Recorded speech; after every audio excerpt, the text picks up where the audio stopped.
Welcome to the fucking news. I'm your host, Kellerman, and here's some of the shit going on in the world around you. In Serbia, anywhere from 36,000 to 140,000 people gathered at student-led protests in Belgrade, calling for an immediate snap election after months of protests accusing President Alexander Vučić of being corrupt, controlling the media, and weaponizing education by interfering with university governance. Those protests turned into clashes with police, and 77 people were arrested.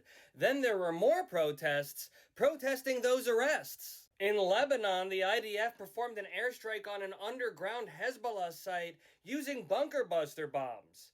They also struck an apartment building, killing one person and injuring 11 others. Israel is set to make a limited deal to end hostilities with Syria, but says that they won't conduct peace talks with Lebanon until Hezbollah disarms. The IDF also performed airstrikes in Gaza, targeting a series of Hamas sites, including a cafe where over 40 people were killed and as many as 75 were injured. The IDF says that the cafe was believed to house Hamas operatives and extensive precautions were taken. In the United States, firefighters were lured out to an intentionally set fire in Idaho and ambushed by a 20-year-old named Wes Rowley.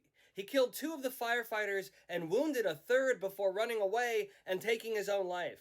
The Department of Justice announced charges against 324 defendants for participating in healthcare schemes resulting in $14.6 billion in false claims submitted to Medicaid and other healthcare services. And these include sophisticated schemes by organizations in Russia, Eastern Europe, and Pakistan, and a bunch of other countries. And trade negotiations between the US and Canada have resumed after Canada canceled the digital services tax that they announced last Friday.